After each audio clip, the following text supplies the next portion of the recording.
Pension പറ്റുന്ന കൊല്ലം പട്ടുകൊല്ലം AC ആയിട്ടിരിക്കുമ്പോ കമ്പസിറ്റിയില് ഒരു rack കച്ചവടക്കാരൻ 10 കൊല്ലം മോതിരം ഒക്കെ ഇട്ട് മധുരക്കാരൻ ഒരു തേവര ഒരാളാറടി പൊക്കം 300 തൂക്കം അജാന ബാഹു ഇങ്ങനെ തഞ്ചാവൂരെങ്ങാണ്ടുണ്ട് ഒരു ഡാൻസ് കളിക്കാരൻ ഒരു അവിടെ പേരിൽ ഇങ്ങനെ ഒന്നും രണ്ടും പറഞ്ഞോ കൊടുക്കും ഇങ്ങനെ 5 പേരിലും പതിച്ച ഒരു വീക്കാം നിന്ന് നിലയ്ക്ക് അവൻ ടൂർ അവന്റെ വൈദ്യുതി ഒഴിച്ചു. അല്ല ചില സ്ഥാനങ്ങൾ അങ്ങനെയാ. ഇങ്ങോട്ട് ഇങ്ങോട്ട് ഈ നൂല് വാശിക്ക് ചോര വാഴുന്നത് ഒരു ലക്ഷണമാണ്. ഇച്ചിരി പഞ്ഞിട്ടുണ്ട് കൂടെ അല്ല. നീ ഭദ്രയോട് സംസാരി. ബാലു ഇവിടെയുണ്ട് രണ്ടുപേരും. ഞാൻ വിളിച്ചോളാം. എന്താ പറഞ്ഞു കേൾപ്പിച്ചോ? പഴയ തഞ്ചാവൂര് ഒരു നിമി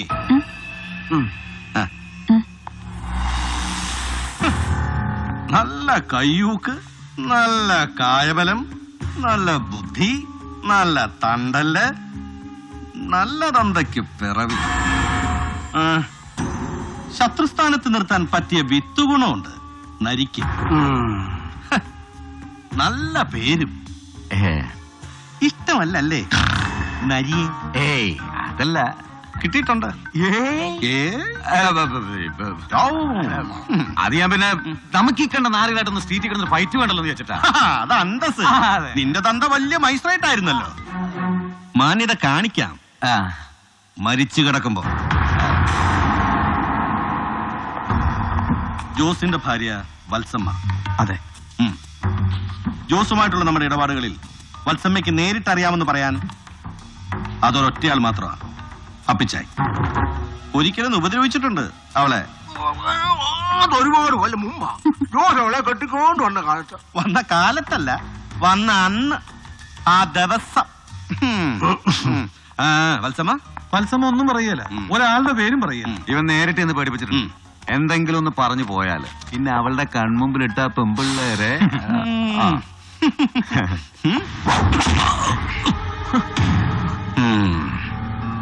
ഏതോ ഒരു നരേന്ദ്രൻ വന്ന് നീട്ടെഴുതി തന്നപ്പോ എന്നോട് അനുവാദം വാങ്ങാതെ അങ്ങോട്ട് ചെന്ന് എരന്ന് വാങ്ങിച്ചതിന് എന്റെ കൈ പൊള്ളി. നിന്റെ ബുദ്ധി നരേന്ദ്രനെ അങ്ങോട്ട് ചെന്ന് കണ്ട് മുൻകൂർ പേടിപ്പിക്കാൻ. സേതു, ശരീരം മാത്രമേ വിലക്കെടുക്കാറുള്ളൂ, മസിലായിട്ടും മാംസമായിട്ടും. ബുദ്ധി വിലക്ക് വാങ്ങാറില്ല പുറത്തുനിന്ന് ഒരുത്തനോടും. നിന്റെ ചെറുനെല്ലിക്കാൻ മുഴുപ്പുള്ള ബുദ്ധി കൊണ്ട് സംരക്ഷിക്കാൻ നോക്കിയാല് അതിലടങ്ങില്ല. അത്രയ്ക്ക് വലുതാടാം സേതുവിന്റെ സാമ്രാജ്യം.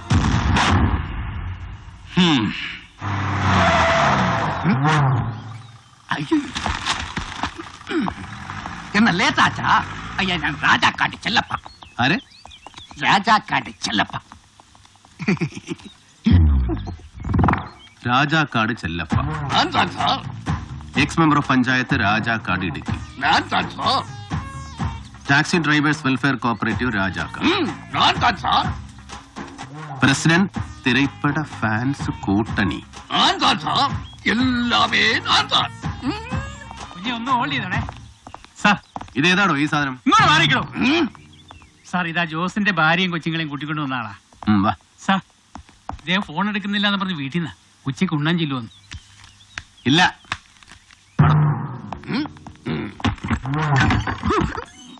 ഇരിക്കാൻ പറയുന്നില്ല സർ. പറഞ്ഞതാണ്. ഇരിക്കേ. വേണ്ട സാർ, ഞങ്ങളിവിടെ നിന്നോളാം.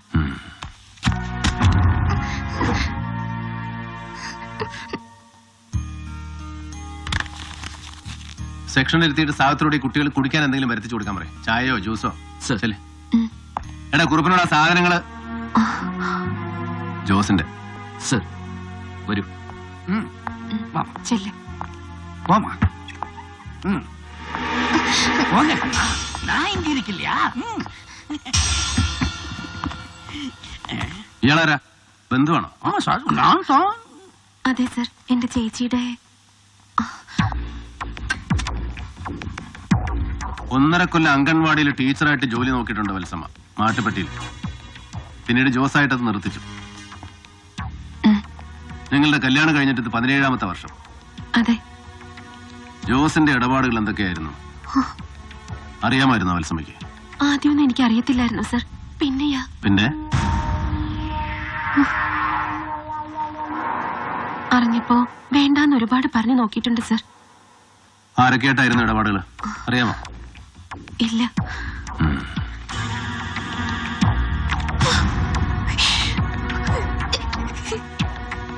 ജോസ് എങ്ങനെയാ ഉപദ്രവിക്കുമായിരുന്നു? ജോസിന്റെ ബോഡി അവസാനമായിട്ട് ജോസ് വീട്ടിൽ നിന്ന് വരുമ്പോ മുഖത്തൊരു മുറിപ്പാടുണ്ടായിരുന്നു. മുറിഞ്ഞിട്ട് സ്റ്റിച്ചിട്ട്. ஆமா சார் கொண்டாடுங்க. போறதுக்கு முன்னாடி நைட்டில ஜோஸ் நல்லா சாப்பிட்டு இருந்தது. ஜிபி இறங்கப்போ மூஞ்சி அடிச்சு வீழ்ந்தாச்சு வீட்டுக்கு முன்னாடி. എന്നിട്ട് മുറിവ് എവിടാ സ്റ്റിച്ചിട്ടത്? Saint Sebastian's hospital. ஆமா சார் நீங்க சொன்னது கரெக்ட். ആ സാർ, ലോഡ്ജിൽ നിന്ന് കിട്ടിയതാ ജോസിന്റെ സാധനങ്ങൾ. ബോധിച്ചൊന്ന് റെസീറ്റ് കൊടുത്തേക്കണം.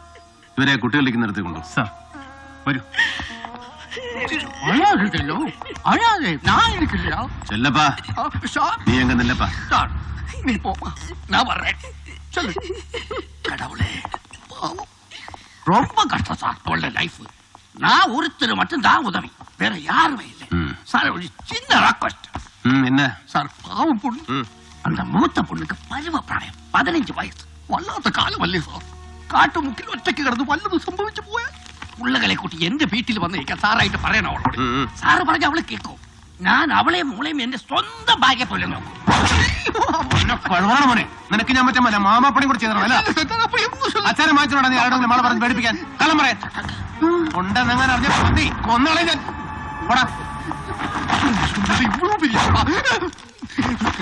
ഇന്താടി അടിച്ചാച്ച്.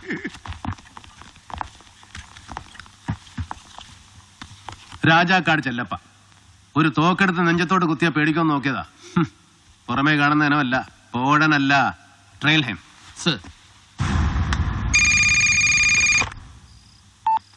ഹലോ.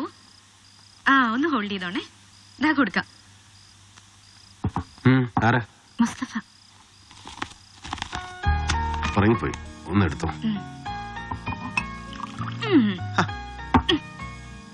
ചുണ്ടൻ തുറപ്പിച്ചേക്ക്. ആ എന്താടാ? എങ്ങനെ? എപ്പോ?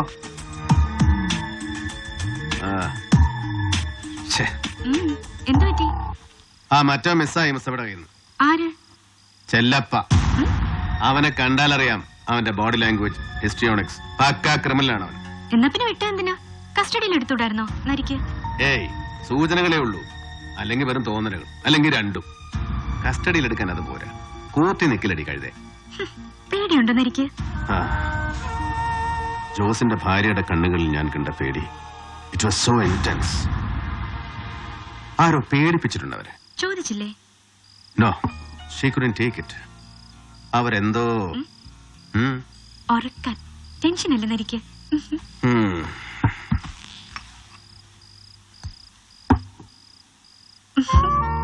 നിനക്കുറങ്ങണ്ടേ? അമ്മ, ഞാൻ ഉറങ്ങിയിട്ടില്ല. എന്റെ അമ്മു. 1 2 3 சொன்னது மட்டுமா? ஜாஸ்தி இல்லையா? சொன்னது மட்டுം. എന്താടി കണക്ക് പറയാണോ? ഉലക പെരിയ പിച്ച രാജാക്കാട് ചെല്ലപ്പ ആണോ? ஆமா சார், நீங்க சொன்னது கரெக்ட். ஆனா വാ. ஆல்ரைட். എങ്ങനെ ഉണ്ടായിരുന്നടാ നരി? ரொம்ப கட்டிக்காரன் சார். ஆஹா. பெரிய கேரக்டர் அவரு. കാര്യം പറയടാ. ஆமா சார், അവൻ തോക്കെടുത്ത് ഇങ്ങനെ വെച്ചു പേടിപ്പിക്കാൻ നോക്കി. പേടിച്ചു കൊടുത്തു. അവൻ വിശ്വസിച്ചോ അവള് പറഞ്ഞതെല്ലാം? ആമാ സാർ, ഇനി അവള് കള്ളം പറഞ്ഞാന്ന് സംശയം തോന്നിയാലും അത് ഞാൻ പറയിപ്പിച്ചാന്ന് തോന്നും അവന്. അങ്ങനെ ചെയ്തിട്ടുണ്ട്. വേറെ ഒന്നും സംശയം തോന്നത്തില്ല. നിന്നെ ആരടാ ഫോളോ ചെയ്തെന്ന് പറഞ്ഞത്? അത് ചൊന്നാ സിദ്ധമായ കാമഡി സിറ്റുവേഷൻ സാർ. കാര്യം പറയടാ. ഞാൻ ലാജിൽ നിന്ന് ഇങ്ങോട്ട് പോരാൻ നടക്കുമ്പോൾ എന്നമോ ശരിയല്ലേ എന്നൊരു ഫീലിങ്സ് பார்க்கும்போது ஆப்போசிட் சைடுல கொஞ்சம் தள்ளி டீ கடையில என்னையே பார்த்து சும்மா தண்ணி சாப்பிட்டு இருக்கிற மாதிரி அவன். அந்த துளுக்கன் போலீஸ்காரன் எஸ்ஐ. എന്നിട്ട് அந்த எஸ்ஐய பார்த்ததும் என்னோட பக்கத்துல தான் எலக்ட்ரிக் போஸ்ட் இருந்தது. இந்த பியூஸை எடுத்தாச்சா, வீட்டுல அப்படியே கரண்ட் போச்சு. Full darken. அப்படித்தான் நான் அங்கே இருந்து தப்பிச்சு விட்டது. പൊയ്ക്കോ. சரி சார். சார் சொன்னது மட்டும். പോയിട്ട് വരേ സാർ.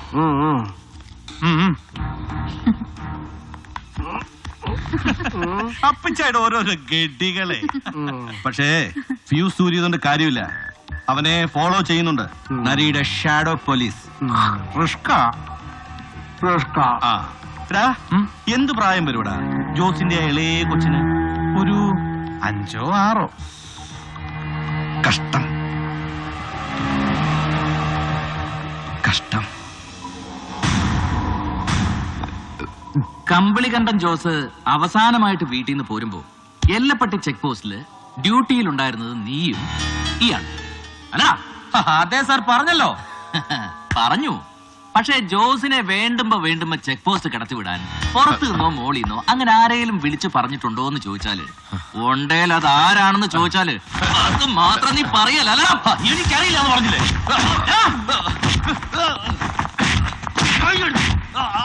ചോദ്യം ചോദിക്കും. വേണ്ട.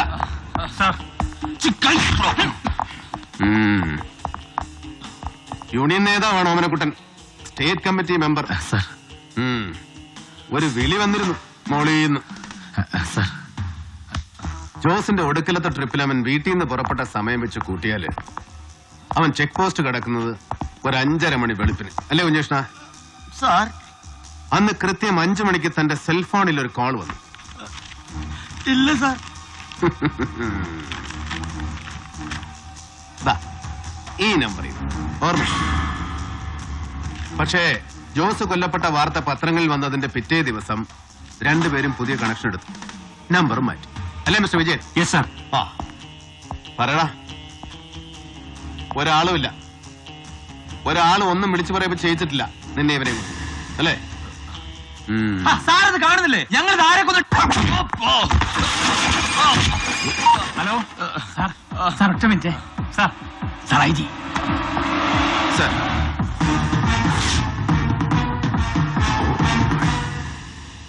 Sir, Sunny sir, lock dum up.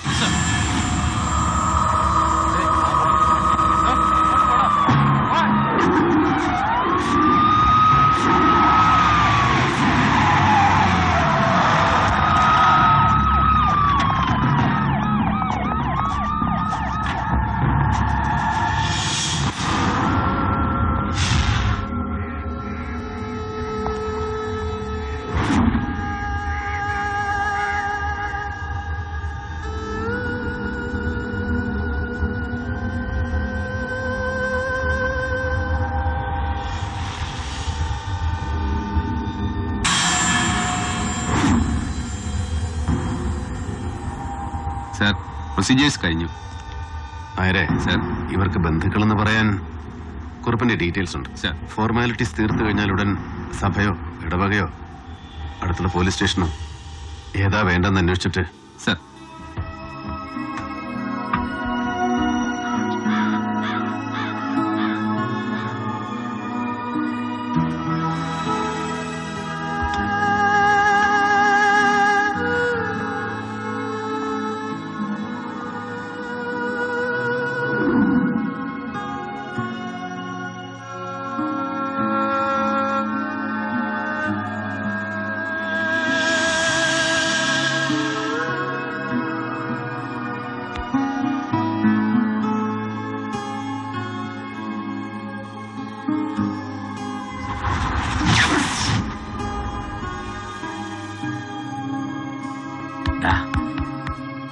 വാ.